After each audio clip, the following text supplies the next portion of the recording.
E agora eu vou trazer aqui o Daniel para fazer a nossa palestra do dia. Você tá com... Não tem. Ah, não, é verdade, você não pode. Quem sabe tá ao vivo. Vou falar sobre o meu trabalho, se eu precisar de uma apresentação, alguma coisa está errada. Né? Não, brincadeira. Bom dia a todos, meu nome é Daniel, eu sou da Argentum Capital Partners. Eu faço parte do grupo aqui de Sunny Isles também, às quartas-feiras, o Prosperity, que fica aqui na Decorus. E a nossa empresa faz Real Estate Development. A gente é developer que, na tradução Brasil, é o incorporador, né? Compra o terreno, constrói alguma coisa em cima e vende para alguém, ou aluga, enfim. E me pediram para falar aqui um pouco sobre negócios na construção civil, né? Como analisar um bom negócio, porque existe muito ruído, principalmente quando a gente fala aqui em Miami. E muita gente vem até nós perguntando, Daniel, qual que é a melhor opção de investimento imobiliário? Aonde que meu dinheiro vai render mais? Qual que é o melhor negócio para mim? E não existe melhor negócio em nada, né? Existe aquilo que você sabe fazer e principalmente aquilo que você entende os riscos e aceita esses riscos. Para mim, pular de paraquedas tem um risco gigantesco. Aliás, o risco é igual para todo mundo. Porém, uma pessoa que é acostumada a pular de paraquedas e sabe o que fazer, faz de olho fechado. Eu não faço nem sedado de jeito nenhum. Então, em investimento imobiliário é exatamente a mesma coisa. Assim como no investimento em ações é da mesma forma. Assim como o investimento em títulos públicos acontece da mesma forma. Se você não entender quais são os riscos que está por detrás disso, não adianta eu te falar qual que é o melhor investimento. Na minha opinião, eu sou economista, eu trabalho com gestão de investimentos há aproximadamente 14 anos, lá no Brasil e aqui também. O melhor investimento é aquele que permite a gente dormir à noite. Se eu não dormir à noite porque eu estou pensando se aquilo vai dar certo, se eu vou perder aquele dinheiro, se perder aquele dinheiro vai fazer falta para mim fisicamente, eu não vou conseguir pagar o aluguel, não vou conseguir pagar minha comida, isso é um mau investimento. Independente se ele der certo ou se ele der errado é pior ainda, mas independente se ele der certo, ele está tirando o nosso maior ativo, que é tempo para dormir, para descansar, para poder fazer outras coisas. Então, dentro do mercado imobiliário, trazendo isso para a nossa realidade, quando as pessoas vêm a mim, Daniel, o que é melhor? Qual que é o melhor investimento? Qual cidade que é melhor para investir? Miami ou Orlando? São coisas completamente diferentes.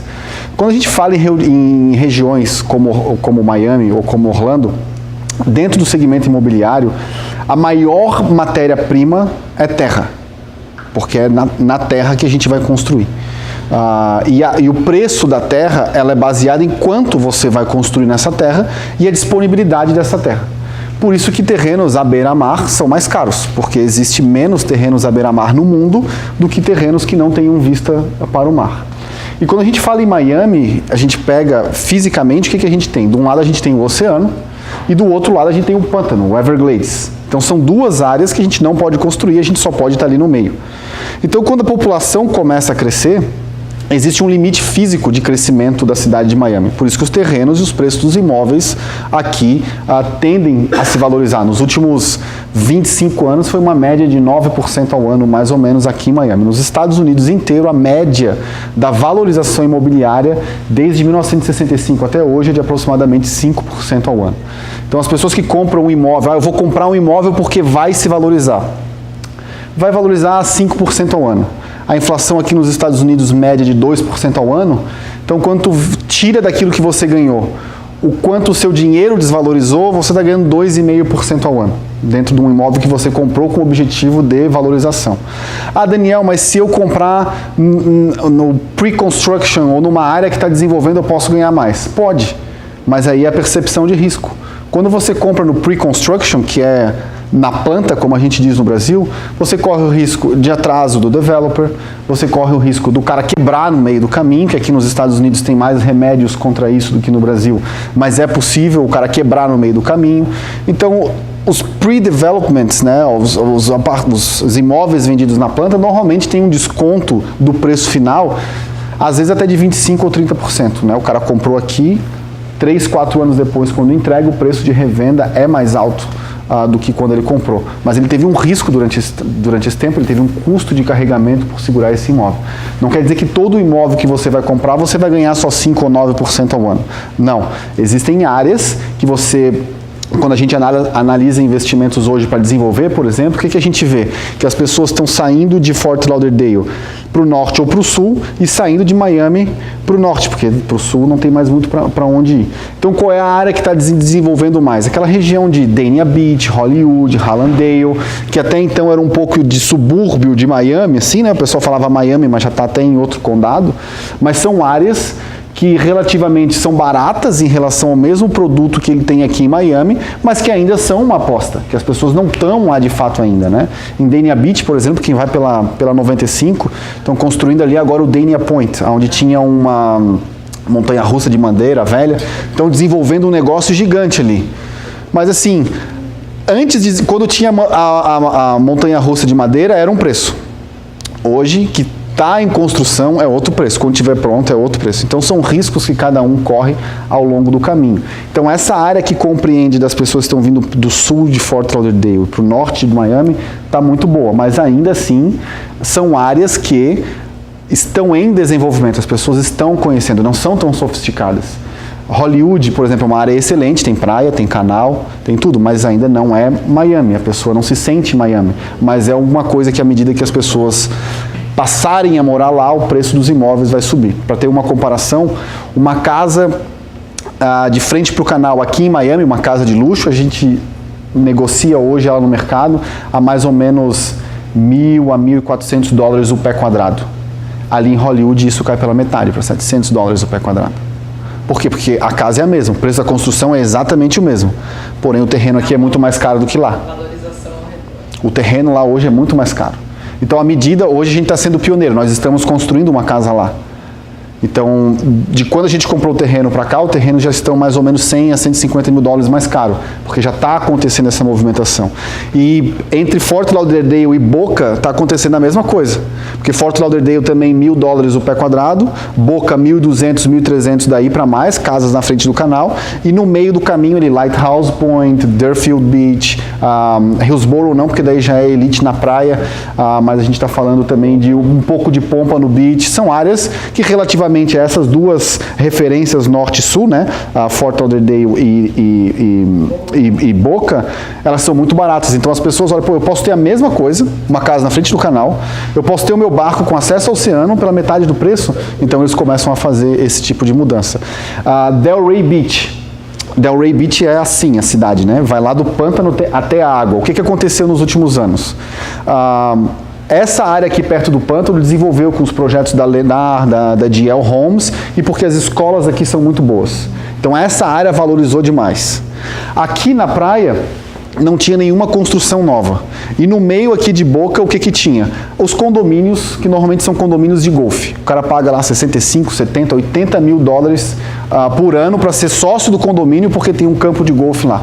O que está acontecendo em Delray Beach agora? As pessoas estão saindo desse condomínio de golfe, as pessoas mais velhas, comprando casas menores na praia, pagando muito mais caro.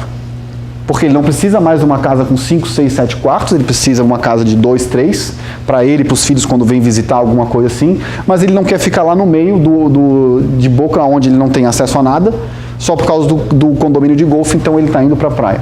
Então quem hoje compra perto da praia em Delray Beach para construir, está apostando num mercado. Pode dar certo como pode não dar, mas esse movimento está acontecendo. Então nos últimos 12 a 18 meses, as vendas aqui na praia em Delray Beach aumentaram bastante. Uma townhouse lá está vendendo por aproximadamente 2,5 milhões, 2 milhões e 200, uma townhouse de 2, 3 dormitórios.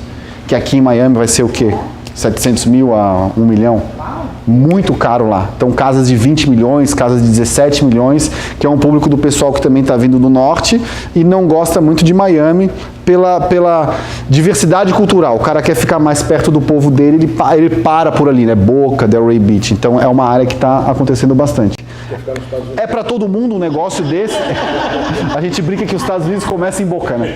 Os Estados Unidos começam em Boca. Antes de Boca é a América Latina. É um negócio para todo mundo? Não é. Por quê? Comprar terreno e construir é para quem entende do risco de construção. E se esse não é o seu risco, se pô, eu não quero, não adianta tu dizer, ó, se tu comprar uma casa e construir, tu pode ter um lucro de 15 a 20%. Pô, 15 a 20% ao ano é um lucro bom. Mas tu está preparado para os riscos desse 15 a 20%? Tu está preparado para atuar com um general contractor, com subcontractor, com problemas na cidade, com pegar permit? Então, é esse tipo de análise que as pessoas têm que fazer quando se fala. É bom investir na construção? É bom. Você está disposto a correr o risco? Sim. Então, vai lá e faz do seu jeito.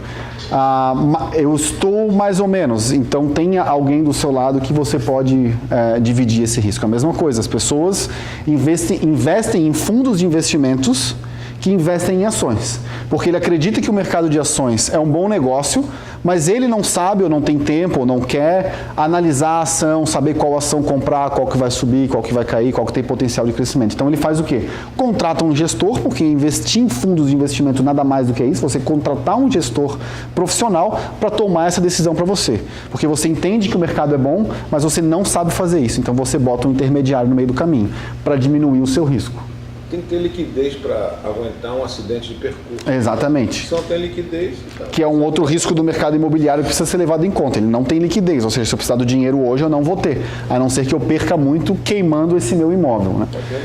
Qual é a outra alternativa que as pessoas têm quando falam em investimento imobiliário? O outro que é completamente diferente, que é ter um imóvel para renda. Pô, Daniel, mas a renda que ele gera é pequena, a gente está falando de 4, 5, 6% ao ano aqui nos Estados Unidos. Ela pode ser pequena, mas ela acontece sempre. Quando você compra um terreno para construir uma casa e vender, você pode ganhar mais, 12, 15, 20% de retorno. Pode até aumentar se você usar parte do dinheiro emprestado com o banco ainda para fazer esse investimento, chegar a 25, 30%.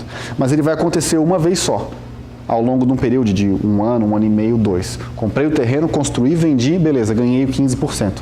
Se eu tiver que fazer um novo investimento, eu vou ter que correr o risco todo de novo, que pode dar certo ou que pode dar errado. Cara ou coroa? Tem 50% de chance de dar cara ou de dar coroa. Mas não quer dizer que se eu jogar uma vez e der cara, na outra vai dar coroa. Então, o risco, ele é para cada operação. Então, quando eu falo, então eu vou comprar um terreno para construir 20 casas, são 20 riscos. Porque em cada casa que você construir, você tem o risco de construção daquela casa.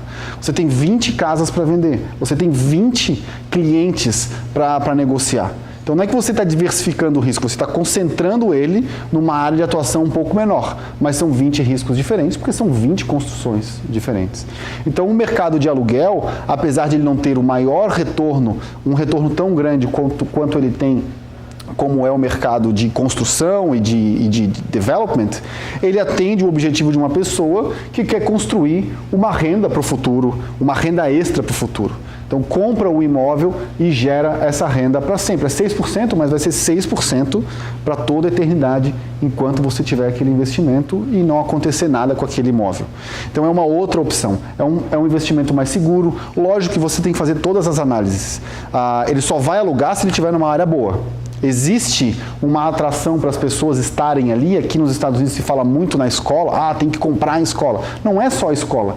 Às vezes você comprou um imóvel que está perto de uma área comercial grande e as pessoas querem morar ali porque está perto do trabalho. Então tem outros pontos que elevam ou reduzem a demanda pelo imóvel. E quanto mais você entender por que as pessoas vão querer morar naquele imóvel, você tem maiores chances de eliminar um dos riscos do aluguel, que é o risco de vacância. Se aquela pessoa sair, quanto tempo esse imóvel vai ficar desalugado? Em Bay Harbor Island, por exemplo, a probabilidade de ele ficar desalugado é muito pequena, porque é uma cidade extremamente cara, a gente estava falando sobre isso, cresceu muito nos últimos anos do ponto de vista de investimento imobiliário, tornou-se caro morar lá, mas a escola é pública. Então as pessoas preferem não ter um imóvel, pagar aluguel para morar naquele imóvel, porém elas economizam, se ela tiver 1, 2 filhos, 30, 40, 50 mil dólares por ano de escola particular que ela pode ter numa escola pública de excelente qualidade como é Bay Harbor Island. Então Bay Harbor hoje ela atrai pessoas para morar por causa da escola. E segurança também. A cidade é a segunda cidade mais segura dos Estados Unidos também. Os policiais lá não tem nada para fazer, eles ficam o dia inteiro olhando ali se está acontecendo alguma coisa. E a gente começou a ter um relacionamento legal com a polícia porque a gente está construindo lá, então eles estão sempre ao redor da nossa obra. Eles falaram um dia para assim, Daniel, a gente não tem nada para fazer aqui, então a gente fica dando multa de exato, de trás. Entendeu? Não que eles dão multa de sacanagem, mas assim, cara, não tenho nada para fazer. O cara tá estacionado errado, eu vou dar uma multa nele. Eu não tenho mais nada para me preocupar aqui. Daí ele já tá correndo atrás de você. E Bay Harbor é engraçado porque todo mundo que entra e sai é monitorado por câmeras. Então eles sabem todo mundo que está lá dentro. O cara que vai querer roubar em Bay Harbor, ele pensa assim, pô, se eu sair por um lado, eu vou ser filmado pelo pedágio. Se eu sair pelo outro, eu tenho a polícia de Bay Harbor, a de Bal Harbor e a de Surfside me esperando. O que eu vou fazer? Então lá se torna muito boa, o imóvel em Bay Harbor se torna muito bom exatamente por causa disso. Outro dia eu estava vendo um outro imóvel em uma outra área para a gente construir em Boca, e o ponto de atração é que do lado desse terreno tinha o Hospital dos Veteranos. Então assim, Daniel, nesse conjunto de townhouses que tem aqui do lado, 95% das pessoas que moram ali trabalham no hospital. Então são pessoas que querem ir caminhando para o hospital. Então é esse tipo de análise que a gente deve fazer quando deve investir no mercado imobiliário. Não é só simplesmente qual é a taxa de retorno. Porque se a taxa de retorno é alta, é porque o risco é alto. Se a taxa de retorno é baixa, é porque o risco é menor. Vou dar um outro exemplo muito prático. Nova York. Na época da crise, em 2008, 2009, os preços dos imóveis em Nova York caíram em média 12%. 12%. Aqui em Miami foi 80%. O aluguel em Nova York de imóveis comerciais, como esse aqui, como essa sala aqui, é em média 2,5% a 3% ao ano. Para nós brasileiros que estamos acostumados a ganhar 12% no banco, é inadmissível. Mas o americano que ganha 1%, com 2% ele está fazendo o dobro. Lá no Brasil a gente fala do percentual do CDI, né? O CDB dá 101% do CDI. Para quem não sabe, o CDI nada mais é do que o Certificado de Depósito Interfinanceiro. É quanto as instituições financeiras pagam de empréstimo uma para as outras. Tá? Só explicando um pouquinho, você já vai entender onde que eu quero chegar. No final do dia, todos os bancos eles recebem e emprestam dinheiro, né? O Bradesco vai lá, recebeu um monte de depósito e emprestou um monte de dinheiro. No final do dia, ele está com excesso de caixa ou faltando dinheiro no caixa dele. Aí ele vai no mercado lá para o Bradesco, para o Banco do Brasil e fala, Banco do Brasil, eu preciso de 200 milhões hoje, eu te devolvo amanhã. Aí o Banco do Brasil empresta esse dinheiro para o Bradesco com uma taxa por um dia. Isso é o CDI, ele pega a média e faz o CDI. Ele é balizado, o CDI, com o que o outro banco poderia fazer com o dinheiro. Qual que é a opção mais segura da gente botar o nosso dinheiro? Comprar título do governo. Por quê? Na pior das hipóteses, o governo tem o poder de imprimir moeda para pagar a gente de volta. Né? Se alguém me emprestar o dinheiro hoje e eu quebrar, amigo, desculpa, quebrou. Mas se o governo quebrar, ele pode imprimir moeda e te dar o dinheiro de volta. Então, a opção mais segura é o governo. Então, quando a gente pega lá no CDI do Bradesco, quando a gente faz uma aplicação no Bradesco, a gente ganha 101% do CDI, a gente está emprestando o nosso dinheiro para uma instituição privada e ganhando 1% a mais do que a opção menos arriscada que existe possível para nós brasileiros aplicar, paga para nós, que é o título do governo. Então, 1% a mais, 101% do CDI. Quando a gente vai para imóvel, a gente está ganhando metade. Né? Então, o imóvel é mais arriscado e o governo paga mais do que o aluguel do imóvel no Brasil. O aluguel do imóvel no Brasil hoje está dando 6%, o governo está pagando 8%. Então, não faz muito sentido, né? O imóvel tem mais risco e paga menos do que para o governo. Então, eu vou investir em títulos. Por isso que lá a economia demora a girar, porque é melhor eu emprestar para o governo. Aqui é o contrário. O governo disse para os americanos em 2008, a partir de agora eu só vou emprestar 1%, só vou pagar 1% para vocês, porque eu quero que vocês botem esse dinheiro na economia. Então as pessoas começaram a investir, por isso que a economia cresceu nos últimos 10 anos. Quando o americano troca o 1% da opção mais segura dele, que é o título do governo, e vai para um imóvel que paga 2%, ele está fazendo 200% do CDI aqui. O que lá no Brasil a gente briga de 101, 102, 105% do CDI, o americano aqui tem 2 vezes a opção mais segura, 3 vezes a opção mais segura. O imóvel em Miami para o americano, pagando 6% ao ano, é 6 vezes mais do que a opção mais segura dele, que é aplicar num título do governo. Então essa análise a gente precisa começar a fazer de qual é a alternativa que eu tenho com o meu dinheiro, qual é o risco e qual é como que eu vou botar. Agora, uma coisa que eu tenho falado ultimamente e que deixa as pessoas até às vezes um pouco tristes, é que comprar casa própria em termos de investimento imobiliário é, em geral, o pior investimento imobiliário do ponto de vista financeiro que a gente pode fazer, por vários motivos. Primeiro, eu falei para vocês que a média de crescimento dos imóveis, do valor dos imóveis nos Estados Unidos é de 5%. Menos 2,5% de inflação, sobrou mais ou menos 2% líquido para você de receita. Só de property tax você paga mais 2% sobre o custo desse imóvel para toda a vida, então já ficou 0. Você paga mais 1 ou 2% de insurance. Aqui na Flórida você paga 2%, no resto dos Estados Unidos em média 1%. Então você já ficou negativo 1% ao ano na valorização do seu imóvel. Mais a manutenção, que eu não estou levando em consideração, você já está perdendo mais dinheiro ainda. Então, do ponto de vista financeiro, compra de casa própria não é um bom investimento. Se você financiar, é pior ainda, porque ao longo de 30 anos, você vai precisar que o seu imóvel se valorize acima de tudo isso que eu falei, em média 1% ao ano, para que você recupere os juros que você pagou durante esse período, que num apartamento de $300 mil, 1/3, ou seja, o equivalente a 97 mil, 100 mil dólares, você paga de juros ao longo de 30 anos de financiamento. E ainda mais tem que rezar para não ter um furacão e não flood, porque se é uma área que pela primeira vez na vida aconteceu, aí você vai conversar com o seguro de novo. Porque tu não tinha o flood insurance. Não então, 1% não. Exato, então eu estou falando aí numa média normal de mercado. Isso significa que as pessoas não devem comprar casa própria? Não, eu sempre dou duas respostas. Primeiro, não existe problema em morar de aluguel. Você pode usar a mesma entrada que você daria numa casa própria, você pode comprar um imóvel que gera renda.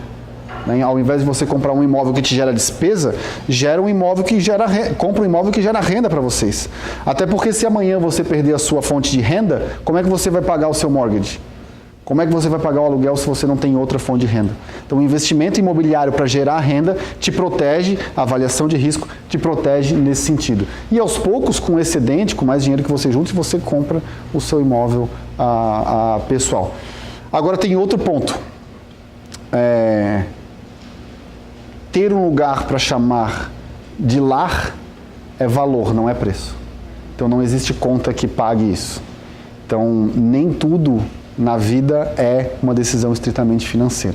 Eu sou economista, dentro da economia existe uma teoria das expectativas racionais, mas a gente não é racional. O ser humano não é racional, nós somos emocionais. E para algumas pessoas, como eu disse, essa segurança de ter um lugar chamado lar é mais importante de qualquer rendimento financeiro. Então, não é nenhum pecado ter um imóvel próprio. E é isso. E aí, com esse lá, eu pensei bom. Exato. Até por... então, se alguém quiser fazer alguma pergunta sobre esses temas, enfim.